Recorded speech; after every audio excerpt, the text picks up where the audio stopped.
虎王16强因咬死一只狮子，就这么被终身圈禁了。然而关于他的故事却依然精彩。嗨，大家好，我是横天虎。很多人应该或多或少的知道，大强子是爱宝乐园唯一一只韩国虎，也就是东北虎，而且是后被引进的。那么这里边有什么典故吗？要弄清这一问题，我们不得不先了解一下2002年之前园区一只名叫柯利斯的雌性狮虎兽身上的故事。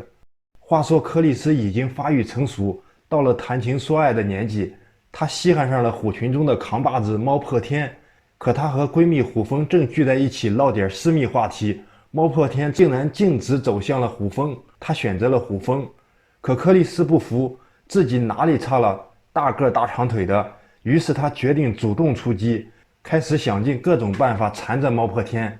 而虎峰的弟弟虎飞却暗恋柯利斯，看他正情窦初开，干脆鼓足勇气向他表白了。不料柯利斯竟然拒绝，滚一边去啊破孩！这也很好理解，165的男生硬去表白186的女生，有兴趣可以试试。虎飞心中来气，便悄悄给虎峰打了个小报告，这直接导致虎峰生气，不再搭理猫破天，闺蜜也换成了白虎白大妞。可柯利斯的求爱行动并没有因此终止，都追到一般大猫不敢碰的水帘宝座上去了。虎飞鬼鬼祟祟地躲在一边，看到猫破天竟然给柯利斯挪地方，心中便再次生出了鬼点子。他跑到宝座下边的水池里撒了泡尿，还搅了搅，然后走开。不一会儿，猫破天过来喝水，咕咚咕咚的几口下肚，觉得味道不对，卷念一想，好像虎飞刚才在附近晃悠，肯定是他搞的鬼。紧接着猫破天气势汹汹地找到虎飞，坚定有力地动手教训他，把虎飞的手臂都打出了血。这些事故似乎都和柯利斯脱不了关系，因为他本身是个狮虎兽，虽爱和老虎混在一起，却又不遵守老虎的规矩。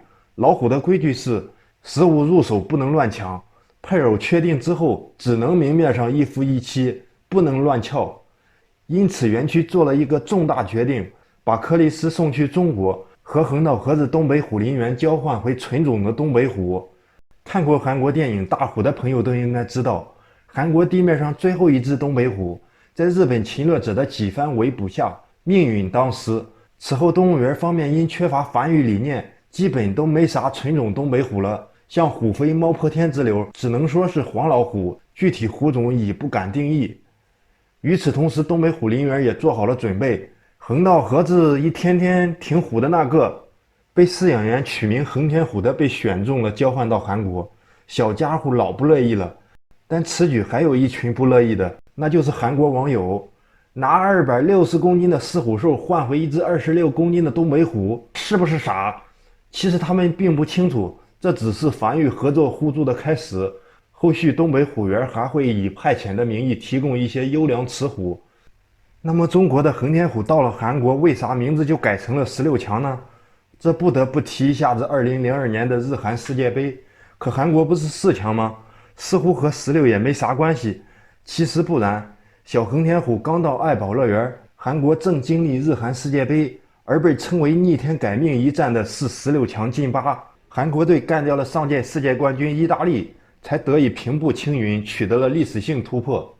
韩国再次迎来本应该就属于在地虎种及神兽威武灵气代名词一身的东北虎，取名16强也是为了和韩国体育上的崛起相呼应。所以他成年后一进入狮虎林就最受瞩目，成为系列纪录片的主线之一。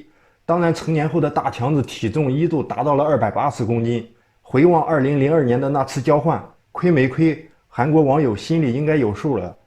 好，本次剧情就到这里，虎王日记系列共6集就要和大家说再见了，但我们的大猫故事还会继续，关注一下，咱们下个故事见。